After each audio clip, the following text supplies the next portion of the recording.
Good morning student. आज हम पढ़ेंगे क्लास 2 हिंदी चैप्टर 3। यह एक कविता का नाम है म्याऊं म्याऊं। इस कविता में यह बताया गया है एक लड़की होती है, वो एक चूहे को देखकर डर जाती है।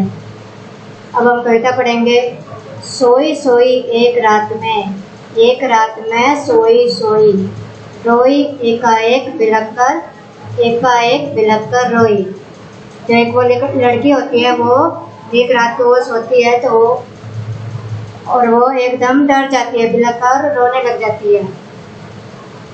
रोती क्यों ना मुझे नाक की एक नोक पर काट गई थी चुईया काट गई चूटी भर। जो लड़की है वो एक रात को सो रही थी तो अचानक वो डर गई थी, रोने लगी थी, क्योंकि उसके एक नाक पर एक चुईया ने उसे काट लिया था। चुईया ने चूटी काट ली थी।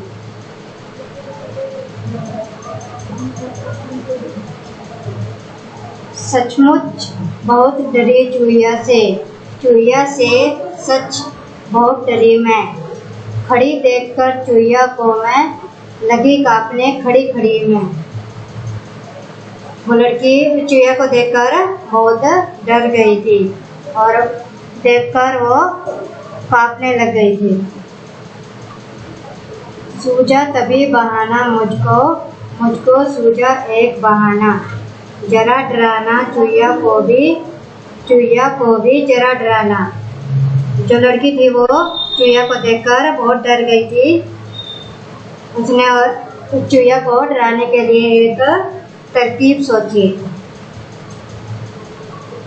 कैसे भला डराऊं धीरे से मैं बोली म्याऊं म्याऊं। जो लड़की थी उसको क्या तरकीब सोची थी कि मैं चुईया को डराती हूँ, तो वह लड़की म्याऊं म्याऊं बोलने लग जाती है। वह जो चुईया होती है वो ये शब्द सुनकर, म्याऊं शब्द सुनकर डर जाएगी। ये कविता पूरी हो गई है। अब आप कविता को पूरी पढ़नी है। अब हम इसकी एक्सरसाइज करेंगे। सुहानी की बात। तुम्हें अपनी दोस्त सुहानी याद है ना? उसका एक दोस्त भी था। उस नटखट दोस्त का नाम लिखो। इसका उत्तर है सुहानी का दोस्त गोलू नामक एक नटखट चूहा था। प्रश्न नंबर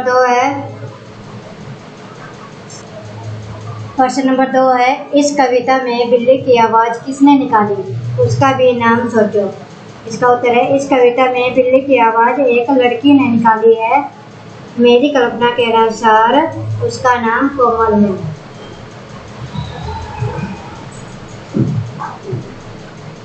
प्रश्न नंबर 3 है अगर सुहानी इस लड़की की दोस्त होती तो क्या करती?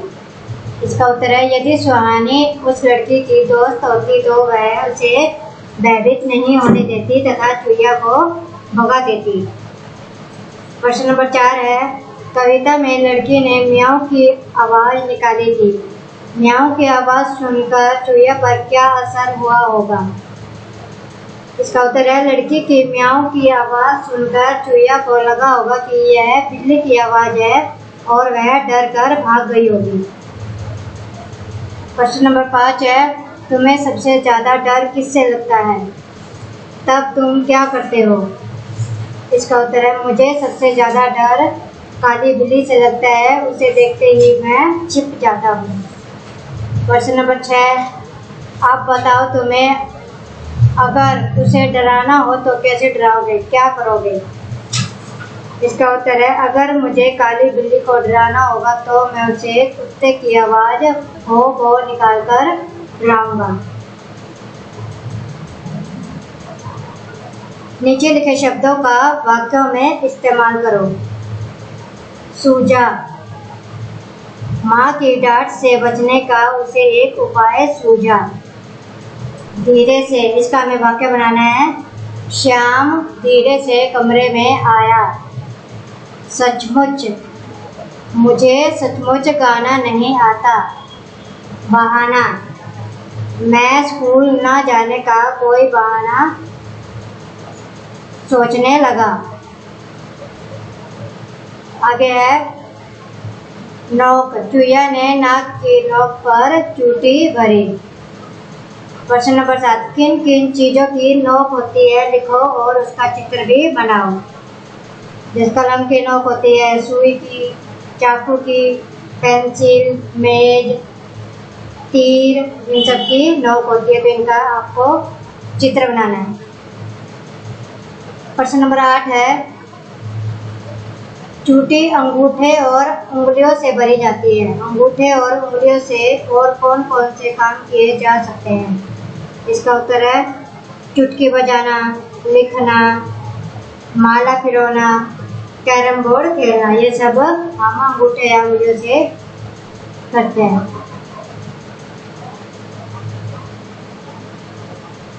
शब्दों का उलटफेर। सूझा मुझको एक बहाना। मुझको सूझा एक बहाना। कविता में कही गई इस बात को बातचीत में इस तरह से कहेंगे, मुझको एक बहाना सूझा।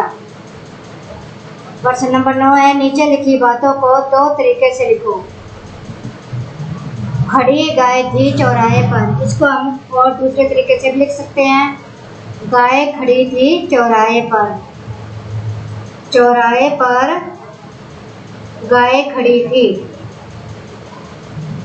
आगे है घुस गया शेर जंगल में। इसको हम दूसरे तरीके से लिख सकते हैं।